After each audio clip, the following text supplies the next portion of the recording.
तो हेलो बच्चों। आज की इस क्लास में हम देखेंगे भाई अदिश और सदिश। अदिश और सदिश यानी स्केलर एंड वेक्टर। बाबू ये क्लास 11th का सेकंड चैप्टर है, इसी को हम लोग स्टार्ट करते हैं। तो चलो भाई स्टार्ट करते हैं। भाई आपका चैप्टर नंबर 2 है।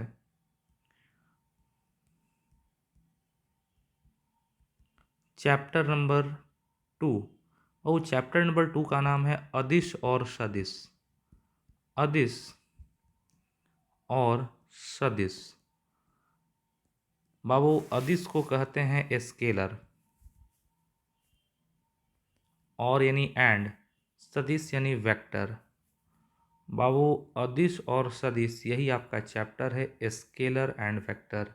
जान लो अदिश को अदिश राशि भी कहते हैं, यानी स्केलर को स्केलर क्वांटिटी कहते हैं, और बाबू सदिश को सदिश राशि कहते हैं, यानी वेक्टर को वेक्टर क्वांटिटी भी कहते हैं। बाबू इस चैप्टर में हम अदिश के बारे में कम जानेंगे, लेकिन जनरली इस चैप्टर में हम लोग किसके बारे में जानेंगे, सदिशों के बारे में ही ट्रीटमेंट करेंगे। सदिश के बारे में अच्छे डिटेल से पढ़ेंगे। तो बाबू चलिए पहले हम लोग डिफिनीशन स्टार्ट करते हैं। चलो स्टार्ट करते हैं अदिश के बारे में। बाबू अदिश, अदिश को हम लोग अदिश राशि भी कहते हैं। अदिश यानी स्केलर, स्केलर को हम लोग स्केलर क्वांटिटी कहते हैं। अदिश यानी अदिश राशि। बाबू ये अदिश क्या है, स्केलर क्या है? जैसा कि नाम से ही स्पष्ट है कि अदिश बना है ओ प्लस दिस से। जैसा कि इसके नाम से स्पष्ट है कि अदिश बना है ओ प्लस दिस। ओ मतलब नहीं और दिस मतलब दिशा, मतलब वैसी राशि जिसमें दिशा नहीं होती है। बाबू नाम से ही पता चल रहा है कि अदिश, अदिश बना है ओ प्लस दिस। ओ का मतलब होता है नहीं और दिश मतलब हो गया बाबू दिशा, यानी वैसी राशि जिसमें केवल मान होता है। दुनिया की हर राशि में बाबू कुछ न कुछ मान तो होता ही है।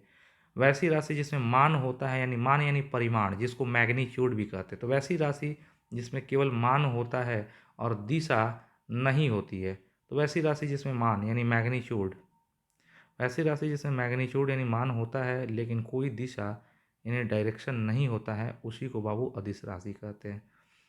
तो वो फिजिक्स में दो तरह की राशियाँ होती हैं। एक राशि ऐसी होती है जिसमें मान होता है और दिशा नहीं होती है, और दूसरी होती है जिसमें मान भी होता है दिशा भी होती है। तो जिसमें मान होता है और दिशा नहीं होती है वही है अदिश, और जिसमें मान भी होता है यानी परिमाण भी होता है और दिशा भी होती है वो है सदिश। तो चलो बाबू, कोई पूछे अदिश, अदिश यानी स्केलर, अदिश राशि किसको कहते हैं? बाबू जैसा कि इसके नाम से स्पष्ट है कि अदिश, अदिश बना है ओ प्लस दिश से। ओ मतलब नहीं और दिस मतलब दिशा, यानी वैसी राशि जिसमें केवल मान होता है, परिमाण होता है, लेकिन दिशा नहीं होती है। लेकिन दिशा बाबू नहीं होती है, उसी को हम लोग अदिश राशि कहते हैं। तो लिख सकते हैं वैसी राशि जिसमें केवल मान, मान यानी मैग्नीट्यूड, वैसी राशि जिसमें केवल मैग्नीट्यूड यानी मान या परिमाण दोनों कहते हैं। मैग्नीट्यूड को क्या कहते हैं? मान या परिमाण।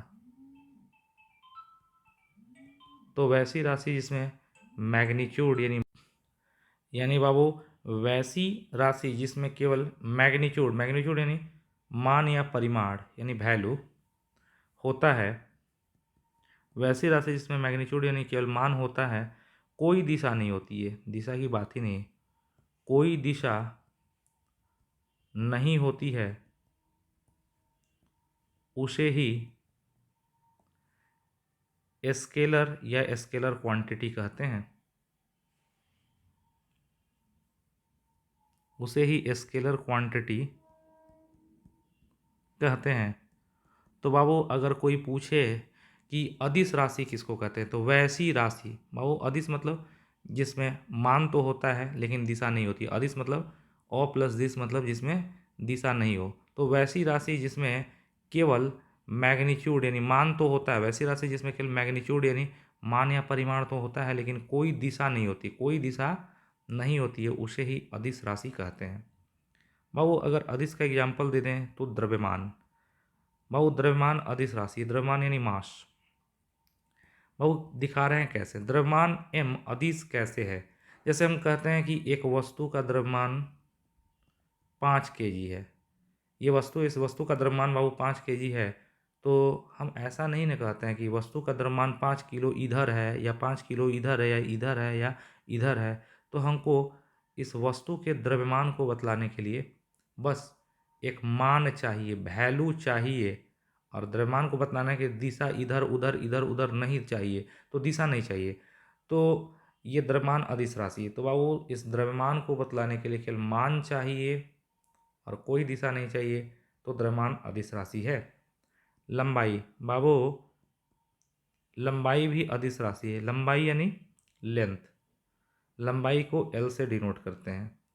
बाबू लंबाई में भी मान होता है, लंबाई में कोई दिशा नहीं होती। जैसे हम कहते हैं कि एक मनुष्य की लंबाई 6 फीट है, एक मनुष्य की लंबाई बाबू 6 फीट है, तो ऐसा नहीं ना कहते हैं कि नीचवा से 6 फीट बा या ऊपरा से 6 फीट बा या एन्ने ओन्ने से 6 फीट बा। तो बाबू लंबाई को भी बताने के लिए बस एक मान की ज़रूरत है, मान यानी परिमाण की ज़रूरत है, वैल्यू की ज़रूरत है।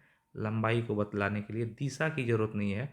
तो ये अदिश राशि है। तो बाबू वैसी राशि, वैसी राशि जिसको बतलाने के लिए केवल मान चाहिए, केवल वैल्यू चाहिए और दिशा की कोई ज़रूरत नहीं होती है, उसी को हम लोग अदिश राशि कहते हैं। बाबू द्रव्यमान भी अदिश है, क्योंकि द्रव्यमान को बतलाने के लिए 5 किलो 10 किलो 15 किलो बस मान की ज़रूरत है, दिशा की ज़रूरत नहीं है, तो द्रव्यमान अदिश है। लंबाई बाबू, लंबाई भी अदिश है, लंबाई को भी बता लेने के लिए बस मान चाहिए, दिशा नहीं चाहिए। समय बाबू, समय भी बस मान होता है, कोई दिशा नहीं होती है, तो समय भी अदिश राशि है ना जी। द्रव्यमान, लंबाई, समय ये अदिश राशि है। बाबू दूरी, दूरी में भी कोई दिशा नहीं होती है। हम कहते हैं हम 5 किलोमीटर दूरी तय की, तो इस दूरी में दिशा नहीं होती है, तो दूरी अदिश राशि है। वही बाबू विस्थापन कहता तो विस्थापन सदिश हो जाता, ठीक है। उसी तरह चाल बाबू, चाल में भी कोई दिशा नहीं होती है, स्पीड में कोई दिशा नहीं होती, तो चाल भी अदिश राशि है, दूरी भी अदिश राशि है। बाबू एक इसमें इम्पॉर्टेंट चीज़ आ जाता है, एक अदिश राशि में एक इम्पॉर्टेंट चीज़ ये है, जानते हो करंट, करंट यानी धारा। बाबू धारा को, करंट को आई से सूचित करते हैं। जान लो करंट में मान भी होता है। जब किसी तार से बाबू करंट बहता है, तो करंट 5 एम्पियर 2 एम्पियर करंट बहता है, तो वो करंट में मान भी होता है, करंट में मान भी होता है और करंट में खास दिशा भी होती है। तो वो अगर देखा जाए धारा के बारे में, तो धारा में मान भी होता है यानी परिमाण भी होता है, और धारा में दिशा भी होता है, तो मान और दिशा दोनों है, तो इसको तो सदिश होना चाहिए। इसके बावजूद भी धारा सदिश नहीं है, अदिश है, क्योंकि धारा में, करंट में मान यानी मैग्नीट्यूड होता है, करंट में दिशा भी होती है, लेकिन करंट बाबू इसमें मान होता है, दिशा होती है, लेकिन ये त्रिभुज नियम, ट्रायंगल लॉ का पालन नहीं करता है। तो इसीलिए धारा, धारा में मान और दिशा दोनों होने के बावजूद ये त्रिभुज नियम का पालन नहीं करता है, तो ये सदिश न होकर के ये अदिश है। वो त्रिभुज नियम समझ सकते हैं। जैसे मान लो इधर से 2 एम्पियर की धारा आई और इधर से 5 एम्पियर की धारा आई, तो 2 और 5 जुड़ करके यहाँ पे इस तार से 7 एम्पियर की धारा निकलेगी। इधर 2 और इधर 5, तो इधर 7। अच्छा, अब ये तार और ये तार, इनके बीच का एंगल थीटा है, इस थीटा को हम बदल दें, तार से 2 एम्पियर की धारा इधर से भेजें और 5 एम्पियर की धारा इधर से भेजें, मतलब इस दोनों तारों को और ज़्यादा फैला दें, इस एंगल को चेंज कर दें, तो ये धारा 7 एम्पियर ही रहती है हमेशा।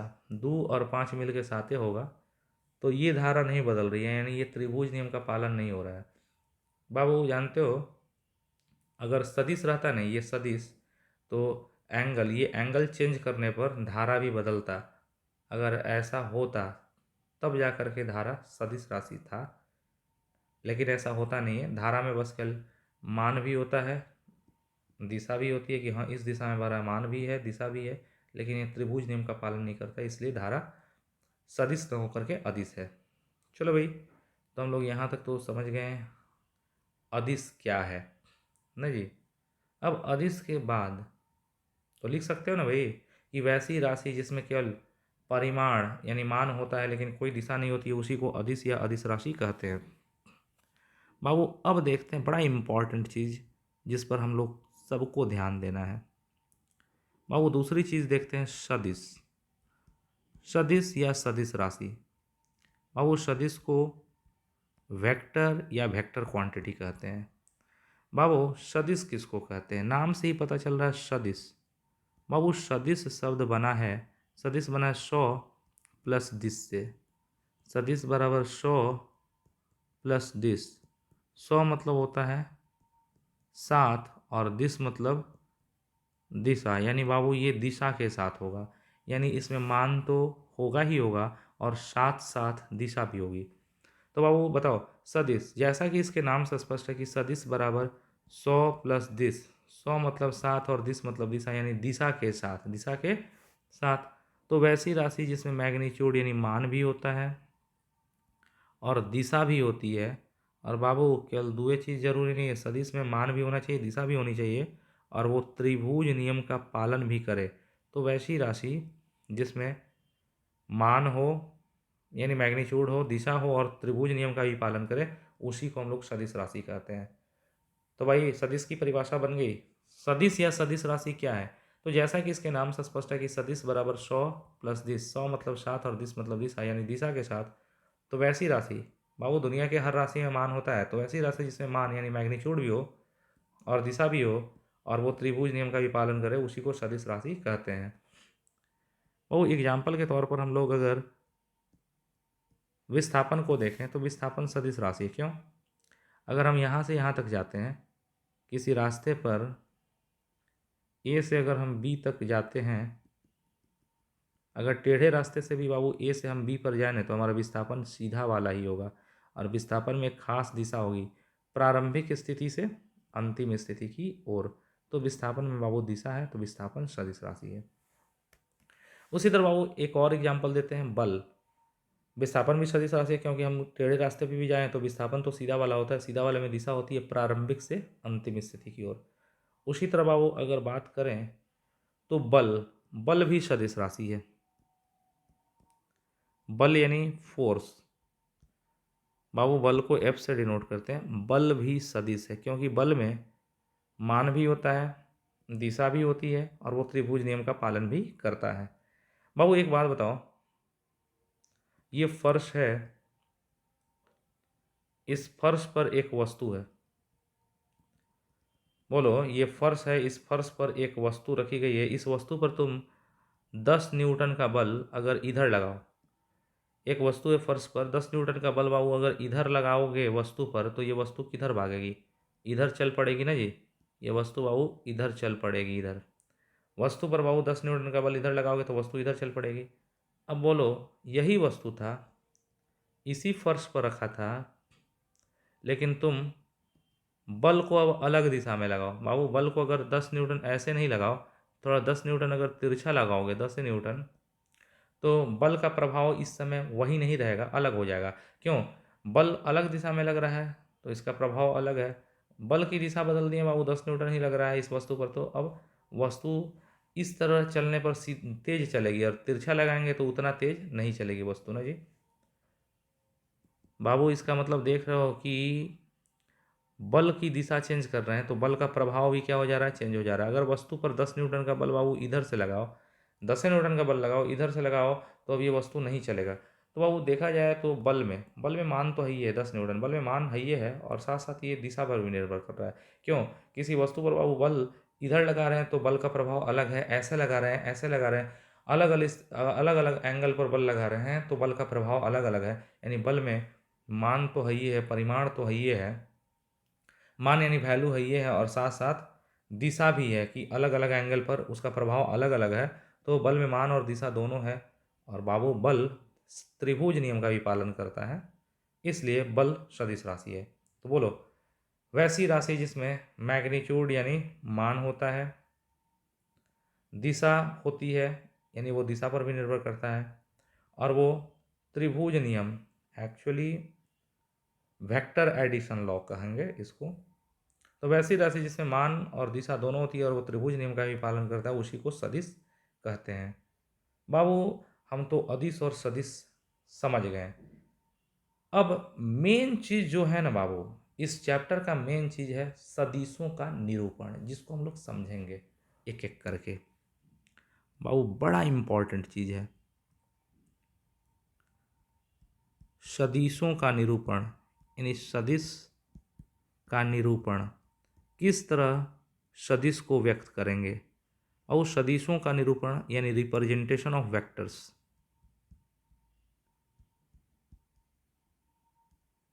Representation of vector.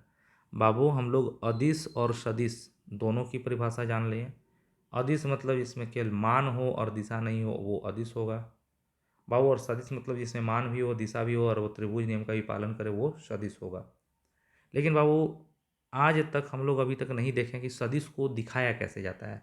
कोई राशि सदिश है तो सदिश को कैसे दिखाते हैं, तो वो जान लो। किसी सदिश को एक रेखा से नहीं, किसी सदिश को रेखा से नहीं, रेखा खंड से नहीं, किसी सदिश को रेखा या रेखाखंड से नहीं दिखाया जाता है। किसी भी सदिश को दिशा युक्त रेखाखंड, किसी सदिश को रेखा से नहीं, रेखाखंड से नहीं, किसी सदिश को दिशा युक्त रेखाखंड से दिखाया जाता है। तो बाबू ये चीज बन गया सदिश। तो बताओ किसी सदिश को रेखा से कि रेखा खंड से कि दिशा युक्त रेखाखंड, दिशा युक्त। और बाबू दिशा देने के लिए तीर का नोक दे दिए, तीर का नोक दे दिए तो इसमें दिशा आ गई इधर की ओर, तीर के नोक की दिशा में दिशा हो गई ना जी। तो याद रखोगे किसी भी सदिश को, पहला नोट है, किसी भी सदिश को बाबू सदिश को किस तरह दिखाते हैं वो देख रहे हैं। किसी भी सदिश को रेखा से कि रेखाखंड से कि दिशा युक्त रेखाखंड से, किसी भी सदिश को दिशा युक्त रेखाखंड, दिशा युक्त रेखाखंड यानी डायरेक्टेड लाइन सेगमेंट।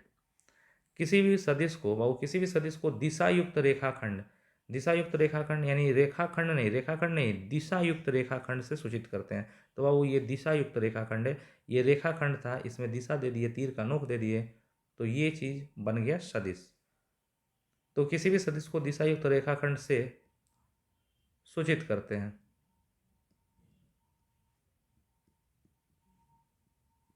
तो बाबू पहला नोट यही है, सदिश को किस तरह दिखाते हैं, किसी भी सदिश को रेखाखंड से नहीं, दिशा युक्त रेखाखंड से सूचित करते हैं। तो ये तीर जो है, तीर धनुष देखो ना, ये तीरवा जो है ना, यह चीजवा बाबू सदिश कहलाता है। चीजवा जो बन गया ना यही चीजवा है सदिश। तो याद रखना किसी सदिश को रेखाखंड से नहीं, दिशा युक्त रेखाखंड से डिनोट करते हैं। बाबू दूसरा नोट, बाबू किसी भी सदिश में दिशा देने के लिए, किसी सदिश में दिशा देने के लिए उस रेखाखंड में तीर का नोक डालते हैं, तीर का नोक डालते हैं। क्या डालते हैं? तीर का नोक। तो बाबू बोलो किसी भी सदिश को दिशा देना है तो उस रेखाखंड में तीर का नोक डाल देते हैं, तो वो होती है सदिश की दिशा। तो सदिश की दिशा इधर होगी। बाबू तीसरा नोट ये है कि किसी भी सदिश, किसी भी सदिश की दिशा तीर के नोक की दिशा में होती है। बाबू तीर का नोक इधर है, तीर का नोक इधर है, तो सदिश की दिशा इधर होगी, इधर इधर इधर होगी, ठीक है। तो किसी भी सदिश की दिशा तीर के नोक की दिशा में होती है। तो बाबू पहला चीज क्या देखें, पहला चीज देखें किसी सदिश को रेखाखंड से नहीं, दिशा युक्त रेखाखंड, किसी भी सदिश को एक दिशा युक्त रेखाखंड से सूचित करते हैं। दूसरा नोट देखे हैं कि किसी सदिश की दिशा दिखाने के लिए रेखाखंड में नोक दे देते हैं, तीर का नोक। और तीसरा नोट देखे हैं कि किसी भी सदिश की दिशा तीर के नोक की दिशा में होती है। बाबू इस सदिश की दिशा तीर के नोक की दिशा में इधर होगी, तीर के नोक की दिशा में होती है। 3 नंबर नोट समझ लिए। बाबू अगर 4 नंबर नोट अगर देखना है तो थोड़ा सा देखो 4 नंबर नोट भी। बाबू 4 नंबर नोट आपसे कहता है, भाई 4 नंबर नोट कह रहा है कि किसी भी सदिश के, बाबू कोई भी सदिश ले लें, ये रेखाखंड से नहीं, दिशा युक्त रेखाखंड से, किसी भी सदिश के प्रारंभिक बिंदु, बाबू हेजेसन में स्टार्ट कर रहे हैं, तो किसी भी सदिश के प्रारंभिक बिंदु को बाबू टेल कहते हैं। किसी भी सदिश के प्रारंभिक बिंदु को टेल कहते हैं और अंत यहाँ किए हैं, और सदिश के अंतिम बिंदु को हेड कहते हैं। किसी भी सदिश के प्रारंभिक बिंदु को टेल और अंतिम बिंदु को हेड कहते हैं। टेल यानी पूंछ, बाबू गाय बैल जैसा ही सदिश का एक टेल होता है, पूंछ होता है, और हेड यानी शीर्ष होता है। तो किसी सदिश के बाबू, इस सदिश के प्रारंभिक बिंदु को टेल कहते हैं और अंतिम बिंदु को हेड कहते हैं। तो बोलो, किसी सदिश के प्रारंभिक बिंदु को टेल और अंतिम बिंदु को हेड कहते हैं। बाबू 5वां नोट। अच्छा, ये सदिश है बाबू, इस सदिश की दिशा किधर होगी? इस सदिश की दिशा तीर के नोक की दिशा में, तीर के नोक, इसी तीर के नोक की दिशा में होती है। यानी किसी भी सदिश की दिशा इस टेल से हेड की ओर होती है। किसी भी सदिश की दिशा बाबू किधर होती है? टेल से हेड की ओर होती है। तो याद रखना, किसी भी सदिश की दिशा टेल से हेड की ओर। बाबू 5वां नोट है, किसी सदिश की दिशा टेल से हेड की ओर होती है। तो पहला नोट क्या था? पहला नोट था कि किसी भी सदिश को रेखाखंड से नहीं, किसी भी सदिश को दिशा युक्त रेखाखंड से डिनोट करते हैं। दूसरा नोट था, किसी सदिश में दिशा देने के लिए रेखाखंड में तीर का नोक दे देते हैं। तीसरा नोट था बाबू, किसी भी सदिश की दिशा तीर के नोक की दिशा में होती है। चौथा नोट था, सदिश के प्रारंभिक बिंदु को, सदिश के बाबू प्रारंभिक बिंदु को, इस सदिश के प्रारंभिक बिंदु को टेल कहते हैं और अंतिम बिंदु को हेड कहते हैं। 5वां नोट है बाबू, सदिश की दिशा टेल से हेड की ओर होती है। छठा नोट, बाबू जान लो, किसी भी सदिश को निरूपित करना है। जैसे ये सदिश है, ये इसका टेल है, ये हेड है। किसी भी सदिश को बाबू निरूपित करना है तो इस सदिश का नामकरण करना है। जैसे तुम पैदा लेते हो, छोटे जब थे तो तुम्हारे माँ बाप नामकरण किए, तो उसी तरह इस सदिश का नामकरण करने के लिए अंग्रेजी के अक्षर के ऊपर तीर लगा देते हैं। ये सदिश का नामकरण करना है, नाम देना है, ये कौन सा चीज़ है बाबू? तो इस सदिश का नामकरण करने के लिए अंग्रेजी के अक्षर के ऊपर तीर लगा देते हैं और इसको पढ़ते हैं ए वेक्टर या वेक्टर ए। ये तिरवा के वेक्टर पढ़ल जाला। तो किसी भी सदिश का नामकरण करने के लिए अंग्रेजी के अक्षर के ऊपर तीर लगाते हैं और पढ़ते हैं ए वेक्टर या वेक्टर ए। तो याद रखना, किसी भी सदिश को व्यक्त करने के लिए अंग्रेजी के अक्षर के ऊपर तीर लगाते हैं। किसी भी सदिश को दिखाना है तो अंग्रेजी के अक्षर के ऊर वो तीर लगा देते हैं। ये होता है ए वेक्टर या वेक्टर ए।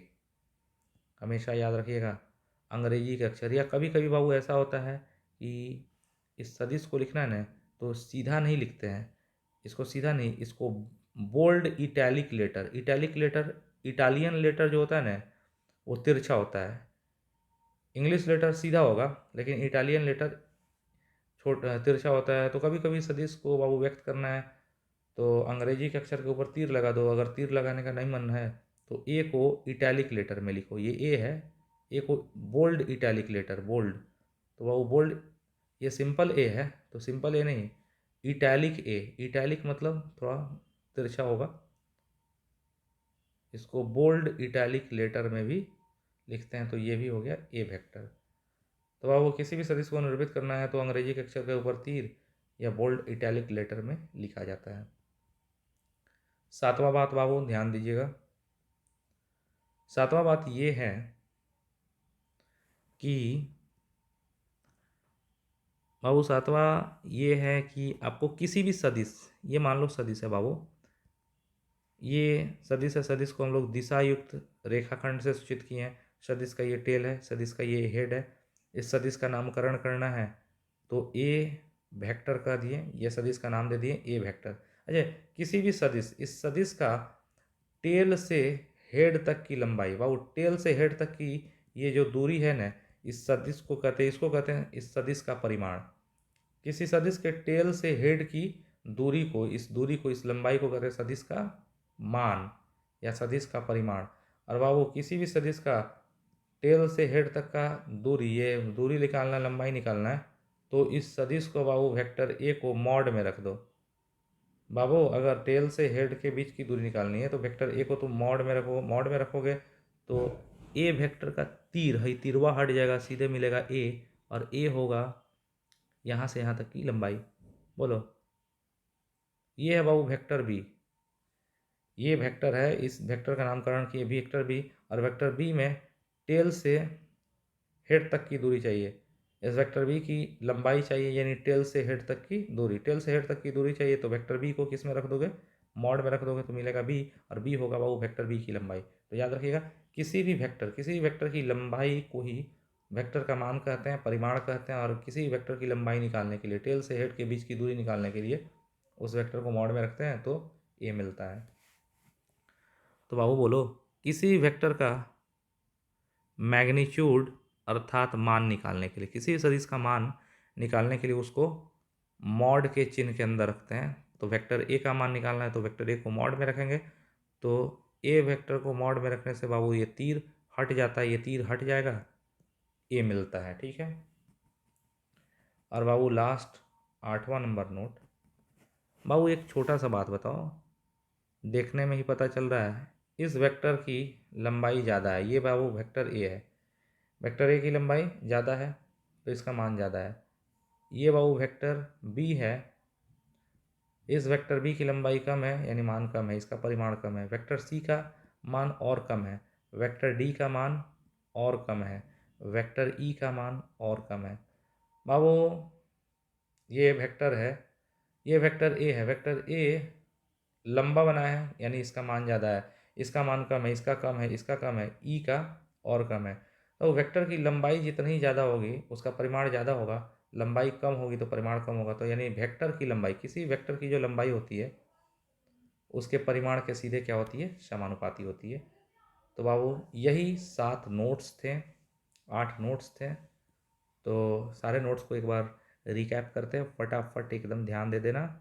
बाबू पहला नोट हम देख रहे थे बाबू सदिशों का निरूपण, सदिशों का निरूपण में बताया था बाबू, पहला नोट बताया है कि किसी भी सदिश को, याद रखिएगा पहला नोट, किसी भी सदिश को एक रेखाखंड से नहीं दिशायुक्त रेखाखंड से, किसी भी सदिश को रेखाखंड नहीं दिशायुक्त रेखाखंड से सूचित किया जाता है।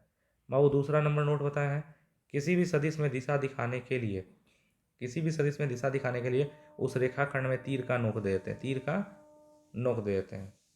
और तीसरा बताया है कि किसी भी सदिश की दिशा तीर के नोक की दिशा में होती है, किसी भी सदिश की दिशा तीर के नोक की दिशा में होती है। चौथा नोट बताया है सदिश के प्रारंभिक बिंदु को टेल और अंतिम बिंदु को हेड कहते हैं, चौथा हो गया। पांचवा नोट बताया बाबू, किसी भी सदिश का नामकरण करने के लिए उसको अंग्रेजी के ऊपर, अंग्रेजी के अक्षर के ऊपर तीर लगा देते हैं, ए वेक्टर। तो किसी भी सदिश को प्रदर्शित करने के लिए अंग्रेजी के अक्षर के ऊपर तीर या बोल्ड इटैलिक लेटर में उसको लिख दिया जाता है ना जी। पांचवा हो गया। बाबू छठा नंबर ये है, किसी सदिश की दिशा, किसी सदिश की दिशा टेल से हेड की ओर होती है।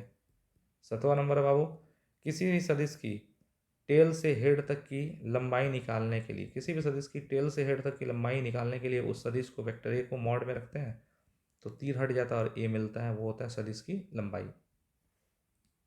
बाबू आठवां बताया है सदिश की लंबाई ज़्यादा है तो उसका मान ज़्यादा है, परिमाण ज़्यादा है। सदिश की लंबाई कम की, ये मान धीरे धीरे कम होता गया, यानी किसी भी सदिश की लंबाई उसके मान के सीधे समानुपाती होता है। तो भाई ये सारी चीज़ें थी वेक्टर से संबंधित। आशा करते हैं कि सारी चीज़ें आपको समझ में आई होंगी। Okay, thank you, good night, जय हिंद।